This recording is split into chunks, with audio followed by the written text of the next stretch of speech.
Salam, salam sejahtera buat kita semua dimanapun kita berada saat ini. Kiranya kasih dan kuasa Tuhan menyertai kita dimanapun kita berada. Bapak Ibu Saudara yang terkasih, kepada saudara yang berulang tahun pada hari ini, yang berulang tahun kelahiran dan juga yang berulang tahun pernikahan, kami mendoakan kiranya Tuhan memberikan umur yang panjang, memberikan kesehatan dan sukacita kepada saudara. Begitu juga kepada saudara-saudara, Bapak Ibu yang sedang menderita sakit, yang dirawat di rumah sakit, yang dirawat di rumah masa pemulihan, dan juga yang sedang menjalani berobat jalan. Kami mendoakan kiranya kuasa Tuhan memulihkan kesehatan saudara kembali, memberkati semua pengobatan saudara. Demikian juga kepada Bapak Ibu Saudara yang mempunyai pergumulan hidup, kiranya kuasa pertolongan Tuhan memulihkan kembali keadaan kehidupan saudara. Bapak Ibu Saudara yang terkasih, sebelum kita mendengarkan firman Tuhan renungan untuk kita yang mencerahkan hidup kita hari ini, marilah kita terlebih dahulu berdoa. Kita berdoa. Kasih karunia dan damai sejahtera dari Allah Bapa kita dan dari Tuhan Yesus Kristus menyertai saudara. Amin. Bapak Ibu Saudara yang dikasihi oleh Tuhan Yesus Kristus, firman Tuhan renungan untuk kita hari ini diambil dari kitab Nabi Yesaya pasal 43 ayat 18 dan ayat 19 yang berkata demikian. Firman-Nya, janganlah ingat-ingat hal-hal yang dahulu, dan janganlah perhatikan hal-hal yang dari zaman purbakala. Lihat, aku hendak membuat sesuatu yang baru, yang sekarang sudah tumbuh. Belumkah kamu mengetahuinya? Ya, aku hendak membuat jalan di padang gurun dan sungai-sungai di padang belantara. Demikian isi firman Tuhan. Saudara jemaat Tuhan, nats renungan hari ini yang baru saya bacakan itu adalah firman Tuhan Allah kepada umat Yehuda yang pada saat itu sedang di dalam pembuangan di negeri asing, yaitu di Babel.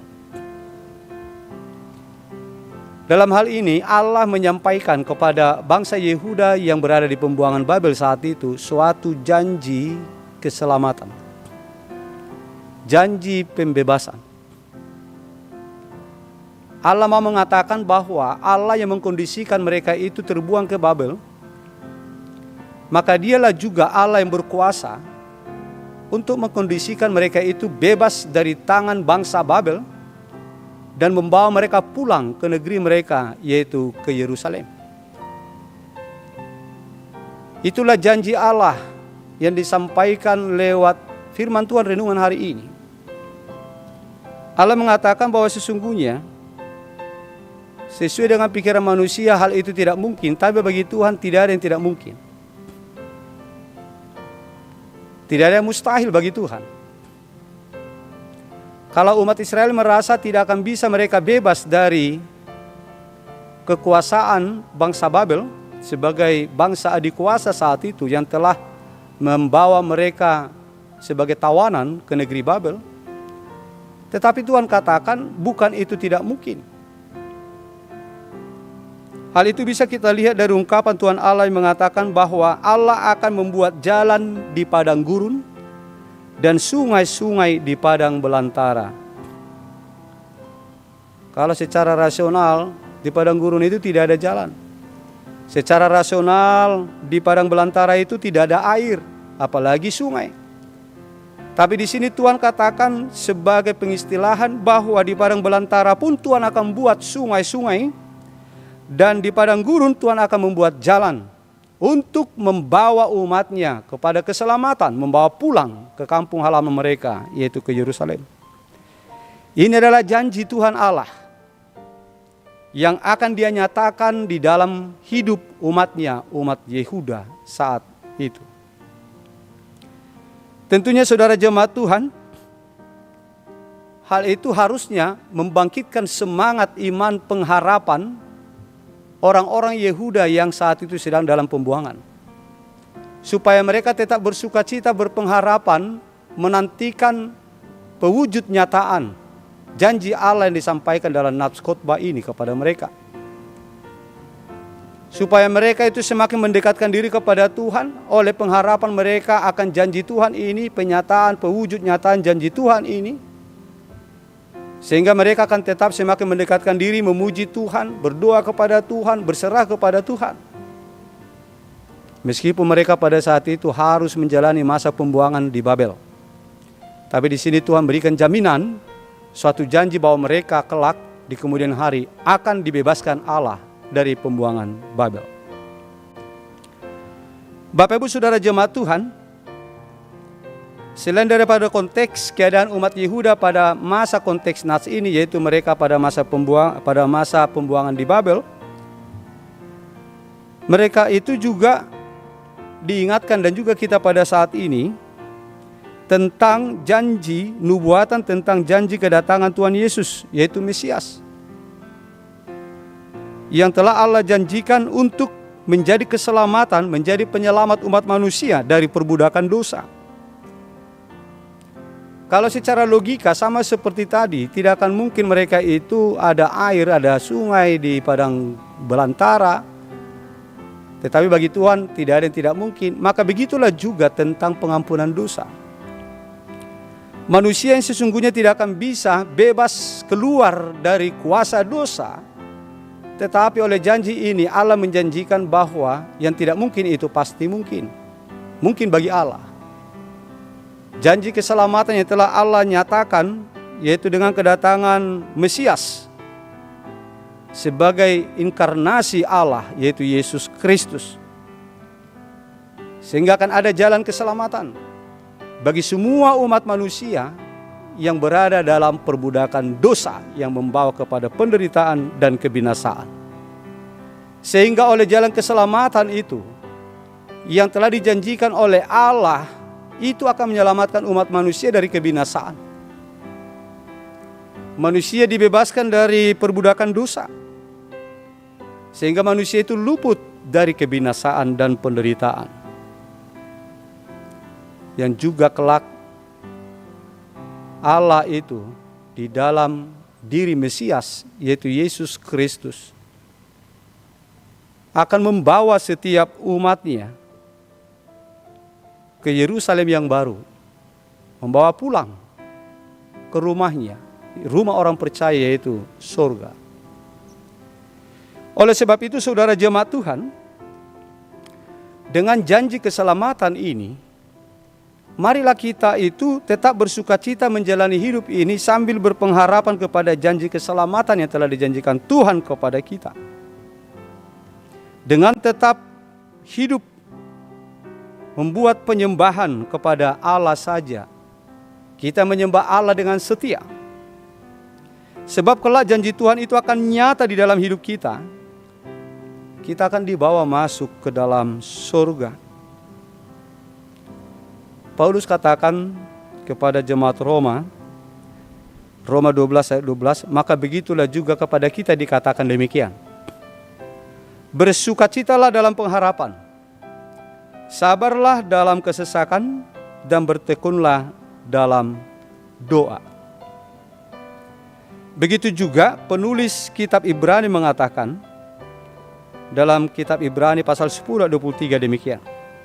Marilah kita teguh berpegang pada pengakuan tentang pengharapan kita, sebab Ia yang menjanjikannya setia. Amin. Mari kita berdoa. Bapa yang baik yang kami muliakan dalam nama Yesus Kristus, kami datang ke hadapan mengucapkan terima kasih atas nafas kehidupan yang masih Tuhan anugerahkan kepada kami di hari yang baru yang Tuhan anugerahkan ini. Terima kasih juga buat firman-Mu yang mencerahkan hidup kami satu hari ini, yang telah mengingatkan kami bahwa sesungguhnya Engkau adalah Allah yang baik, yang telah menjanjikan keselamatan atas kami. Ya Tuhan, berilah kepada kami sukacita berpengharapan di dalam kehidupan kami setiap saat, supaya ketika kami menjalani hidup ini kami tetap bersukacita mengingat janji Tuhan, janji berkat, janji keselamatan, sambil kami Tuhan hidup beribadah dan berserah diri berketaatan kepada Tuhan. Mampukan, kuatkan kami Tuhan, menjalani hidup ini dengan setia berpegang kepada janji keselamatan yang Engkau nyatakan kepada kami. Bapa di surga, kami memohon berkat kesembuhan atas saudara-saudara kami yang menderita sakit saat ini. Engkau melihat saudara-saudara kami Tuhan, umat jemaat-Mu yang sedang menderita sakit, yang dirawat di rumah sakit. Masa pemulihan di rumah, yang dirawat di rumah juga, yang rawat jalan. Kami hanya berharap bergantung kepada-Mu Tuhan, karena hanya kuasa-Mu lah sebagai jalan kesembuhan atas mereka. Untuk itu Tuhan, saat ini kami memohon dan memohon, lawatlah mereka, berikanlah kuasa-Mu bekerja atas mereka lewat pengobatan-pengobatan yang mereka terima. Sehingga dengan lawatan Tuhan, lewat kuasa-Mu mereka akan sembuh, mereka akan pulih, sakit penyakit akan ditanggalkan dari dalam tubuh mereka. Ya Tuhan, kami berdoa juga untuk saudara-saudara kami yang berulang tahun hari ini, yang berulang tahun kelahiran dan juga yang berulang tahun pernikahan. Kami ucapkan syukur dan terima kasih atas kasih dan kesetiaan-Mu menuntun perjalanan hidup mereka selama ini. Ya Tuhan, mohon Engkau sertai, Engkau tuntun mereka melewati perjalanan hidup mereka di tahun yang baru, yang Tuhan anugerahkan untuk mereka jalani ke depan. Sertai tuntun mereka Tuhan, jadilah Engkau menjadi gembala atas mereka, untuk memelihara, menjagai, untuk menuntun, melindungi, dan memberkati mereka. Bila mereka memperoleh umur yang panjang dan hikmat di dalam menjalani hari-hari kehidupan mereka. Ya Tuhan, kami juga berdoa untuk seluruh umat jemaat-Mu, khususnya HKBP Pasar Minggu ini. Engkau sertai setiap pribadi Tuhan, dari jemaat yang kecil sampai yang tua. Biarlah kiranya Engkau yang selalu menuntun setiap saat dalam setiap langkah kehidupan kami. Sertai kami Tuhan, naungi kami dengan kuasa-Mu. Biarlah Roh-Mu yang menguasai hati dan pikiran kami, sehingga kami bisa melakukan sesuatu hal yang mendatangkan hal yang berguna bagi kami. Bapa di surga, demikian juga kami berdoa khusus untuk para orang tua kami yang sudah lanjut usia. Biarlah kiranya Engkau Tuhan yang selalu berikan topangan atas mereka di dalam menjalani masa-masa tua mereka Tuhan, dalam kondisi fisik yang semakin menurun. Biarlah kiranya Engkau pelihara iman mereka dan sukacita mereka menjalani masa tuanya. Berkati Tuhan anak-anak keturunan mereka semua, cucu-cucu mereka dimanapun berada saat ini. Bapa di surga, kami mohon Engkau ampuni kami dari segala dosa kami, dari segala kefasikan kami, supaya kami layak untuk menerima anugerah dan berkat Tuhan. Di dalam nama Putra-Mu yang agung yang tunggal, Yesus Kristus, dengarkan dan kabulkanlah permohonan kami ini. Amin.